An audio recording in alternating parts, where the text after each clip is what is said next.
ചാവി. ആ ശിവേട്ടനൊരു ഗസ്റ്റ് ഉണ്ടേ. ഗസ്റ്റോ? ഞാൻ മുറിക്കൊണ്ട് ഇരുത്തിയിട്ടുണ്ട്. അതാരാണ് ഇപ്പൊ അങ്ങനെ ഒരു ഗസ്റ്റ്?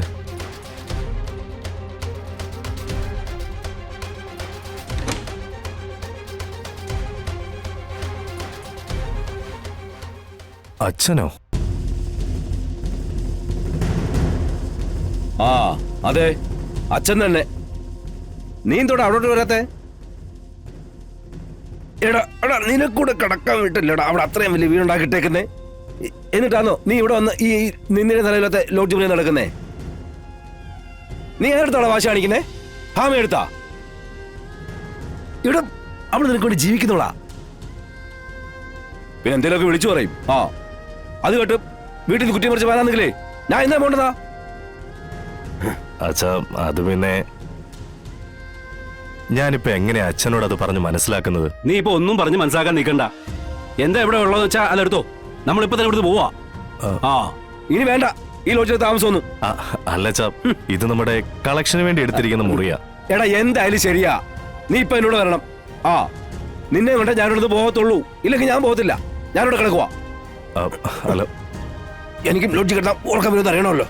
ഇതിപ്പോ എന്നെ വല്ലാത്ത വിഷമത്തിൽ അച്ഛനാക്കിയല്ലോ. ഞാൻ ഇനി അങ്ങോട്ട് വരണോന്ന് പറഞ്ഞാ അതെനിക്ക് അങ്ങോട്ട് ചിന്തിക്കാൻ പോലും പറ്റില്ല അച്ഛാ. ശരി, എന്നാലേ എനിക്കൂടെ നീ ഇവിടെ സൗകര്യം ഒരുക്കി തരേണ്ടി വരും. എടാ നീ എവിടെ നിൽക്കുന്നോ അവിടെ മാത്രമേ ഞാൻ നിൽക്കത്തുള്ളൂ. ആ എടാ നിന്നെ ഇഷ്ടക്കേട് കാണിക്കുന്ന സ്ഥലത്തെ നിനക്ക് നിൽക്കാൻ പറ്റത്തില്ലെന്ന് പറയുന്ന പോലെ എനിക്ക് ഇഷ്ടമുള്ള സ്ഥലത്തെ ഞാൻ നിൽക്കത്തുള്ളൂ. എടാ നിന്നെ ബുദ്ധിമുട്ടിക്കത്തൊന്നുമില്ല. ദേ ഇവിടെ ഞാൻ കട്ടിലില്ലേ ഈ സൈഡിൽ കിടന്നോളാം. അച്ഛാ ഈ കട്ടിലോ? എടാ കിടന്നോളാ. അച്ഛാ എന്തേ? അച്ഛാ ഞാൻ വരാം. അങ്ങനെ വഴിക്ക് വേടാ നീ. അച്ഛാ എടാ മക്കളെ, രാമനില്ലാതെ ദശരഥൻ എന്തിനാണ് അയോധ്യ?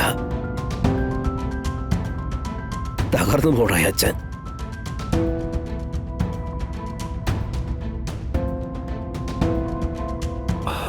അച്ഛാ അത് എടാ മക്കളെ, എന്നെ ഒറ്റപ്പെടുത്തി നീ എവിടോട്ടെങ്കിലും പോയാ ഇപ്പൊ ഈ നടക്കുന്നില്ലേ? അത് നീ അടുത്തുള്ളോണ്ടാ.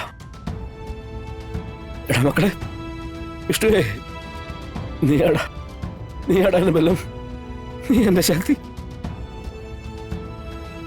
എടാ നീ ഇല്ലേ അച്ഛനില്ലടാ.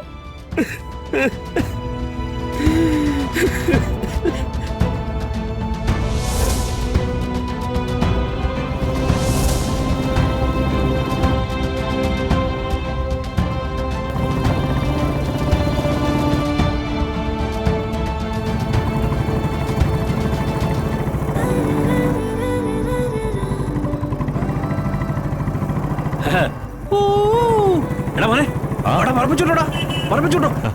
പിടിച്ചിരുന്നോ? എങ്ങനെ നിർത്തട്ടെ? വിട്ടോ വിട്ടോ, ഞാൻ പിടിച്ചിരിക്കുവാ.